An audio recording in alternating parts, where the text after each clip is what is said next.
हम 3.3 के पहले क्वेश्चन का दूसरा वाला क्वेश्चन देख रहे हैं। ठीक है, क्वेश्चन दिया गया है कि निम्न समीकरण के युग्म को विलोपन और प्रतिस्थापन विधि द्वारा हमें हल करना है। ठीक, दो समीकरण दिए गए हैं, 3x + 4y बराबर 10 और 2x - 2y = 2। ठीक, ये जो दो समीकरण हमें दिए गए हैं, ठीक, 3x + 4y बराबर 10 और 2x - 2y बराबर 2, इन दोनों को हमें विलोपन और प्रतिस्थापन दोनों विधियों से हल करके हमें x और y के मान निकालने हैं। ठीक, तो करें। सबसे पहले तो हमें जो दिया है हम उसको लिखेंगे। तो हमें क्या दिया गया है, दोनों समीकरण दिए गए हैं। दिया है 3x + 4y बराबर 10, ये तो हो गया समीकरण नंबर 1, तथा 2x - 2y बराबर 2, ये हो गया समीकरण नंबर 2। ठीक है, इन दोनों समीकरणों को हमें दोनों विधियों से सॉल्व करना है। तो पहले हम एक विधि को विलोपन विधि को लेकर चल रहे हैं, तो हम किससे कर रहे हैं, विलोपन विधि से। विलोपन विधि द्वारा। ठीक, विलोपन विधि में हम क्या करते हैं, किसी एक चर के गुणांकों को बराबर करके उन्हें उस चर को हटाते हैं, मतलब विलुप्त करते हैं। ठीक है, तो यहां पर हम x और y को देख रहे हैं। तो y को देख रहे हैं तो इनके दोनों के जो चिन्ह है वो असमान है। तो सिंपल सी बात है कि अगर इनकी y के अगर हम गुणांकों को बराबर कर लेते हैं तो हम इसको डायरेक्ट जोड़ देंगे तो ये दोनों हट जाएंगे। ठीक है, कोई दिक्कत तो नहीं। तो यहाँ पे 4y है, अगर मैं इसमें 2 का गुणा करूं तो ये भी 4y हो जाएगा। तो अगर मैं समीकरण पूरे में 1 का गुणा करता हूं तो ये तो सब ऐसे ही रहेगा, और अगर मैं समीकरण 2 में 2 का गुणा करता हूं तो यहाँ पे 4y हमें मिल जाएगा। ठीक है, तो हम लिखते हैं समीकरण 1 में 1 का तथा समीकरण 2 में 2 का गुणा करने पर, ठीक है, समीकरण 1 में 1 का तथा समीकरण 2 में 2 का गुणा करने पर, जब मैं समीकरण 1 में 1 का गुणा करूंगा तो ये पूरा समीकरण ऐसा के ऐसा ही रहेगा। ठीक है, तो मैंने इसको ऐसा ही लिख दिया, 3x + 4y बराबर 10, ये मिलेगा हमें एक नया समीकरण नंबर 3। ठीक है, अब मैं समीकरण 2 में 2 का गुणा करूंगा। जब मैं यहाँ 2x में 2 का गुणा करूंगा तो ये 4x हो जाएगा, ये माइनस हमारा। 2y में 2 का गुणा करूंगा तो 4y हो जाएगा, और 2 में 2 का गुणा करूंगा तो ये 4 हो जाएगा। तो ये मिलेगा हमें एक नया समीकरण नंबर 4। अब हम क्या करते हैं, अब हम यहाँ देखते हैं कि चिन्ह समान है या असमान है। अगर चिन्ह समान है तो हम बड़े वाले समीकरण में से छोटे वाले को घटा देते हैं। ठीक है, और अगर चिन्ह असमान है तो हम दोनों को क्या करते हैं, समीकरणों को जोड़ देते हैं। ठीक है, यहाँ तो चिन्ह हमें वैसे ही असमान दिखाई दे रहे हैं, तो हम क्या करेंगे, समीकरण 3 व 4 को जोड़ देंगे।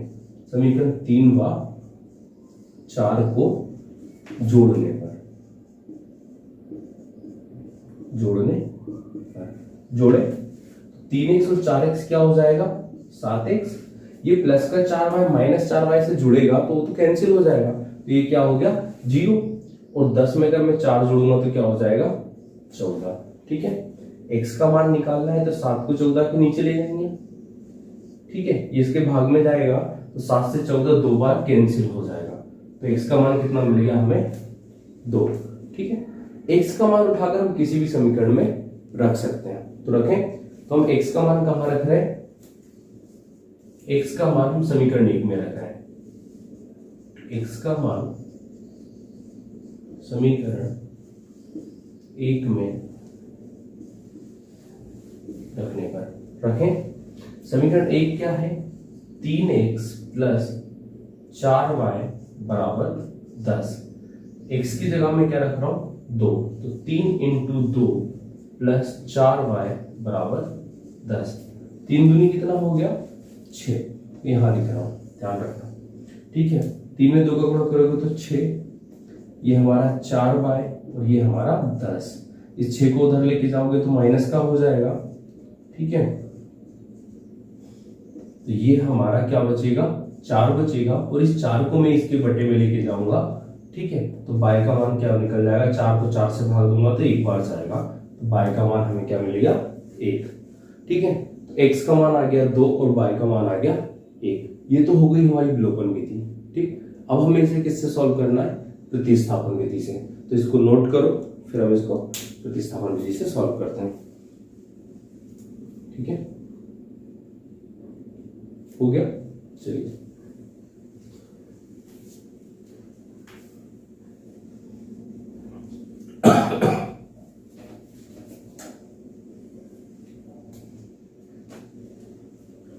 चलिए आप किससे कर रहे हैं, प्रतिस्थापन विधि से। लिखिए प्रतिस्थापन विधि द्वारा, प्रतिस्थापन विधि द्वारा। ठीक है, प्रतिस्थापन विधि में हम क्या करते हैं, इन दोनों समीकरण में से किसी एक समीकरण से किसी एक चर का मान निकालते हैं और उसे दूसरे वाले समीकरण में रखते हैं। ठीक है, तो हम किसी एक समीकरण से, किस समीकरण से, तो मैंने माना चलो हम समीकरण 1 से चल रहे हैं, समीकरण 1 से हम किसी एक चर का मान निकाल रहे हैं, तो हम x का मान निकाल रहे हैं। निकालें तो ये 3x को यहीं रहने दो, बाकी बचा सबको उस साइड ले जाओ, तो ये माइनस में हो जाएगा, ये प्लस 4y उस साइड जाके माइनस का हो जाएगा। x का मान चाहिए तो ये 3 इसके बटे में चला जाएगा। ये मिल गया हमें एक नया समीकरण नंबर 3। x का मान भी मिल गया। x का मान अगर हमने समीकरण 1 से निकाला है तो हम समीकरण 2 में रखेंगे। ठीक है, तो हमने कहाँ रखा, लिखो यहाँ पर x का मान समीकरण 2 में रखने पर,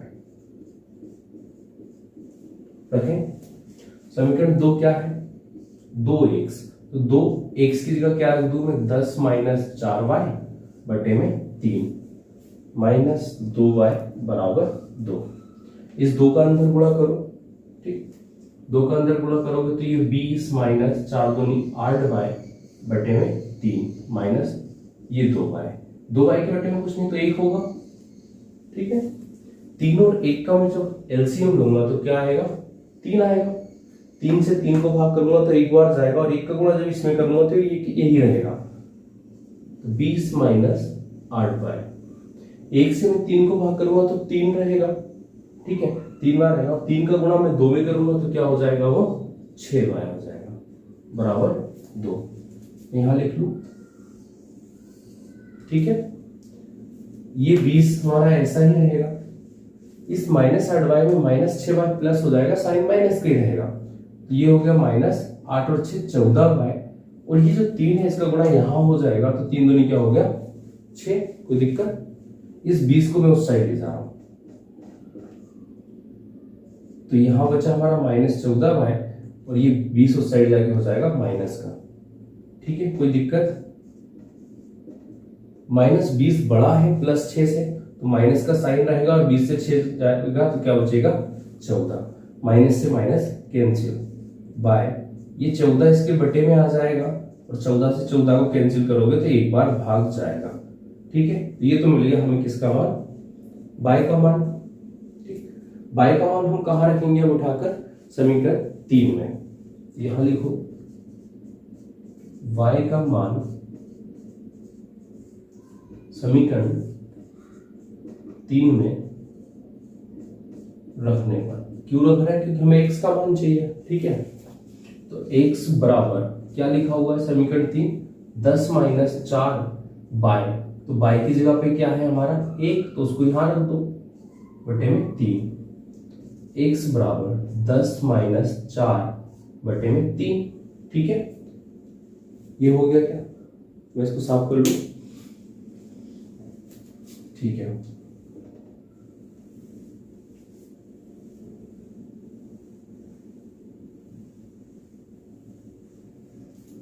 ओके। 10 में से 4 जाएगा तो कितना बचेगा 6, और ये बटे में 3। 3 से 6 को भाग करोगे तो कितनी बार जाएगा 2 बार। तो हमें x का और y का दोनों का मान मिल गया। हमें विलोपन विधि और प्रतिस्थापन विधि दोनों से मान समान मिले हैं। ठीक है, अतः x बराबर 2 और y बराबर 1, ये हमारा क्या हो गया, ये हमारा उत्तर हो गया। ठीक है, कोई दिक्कत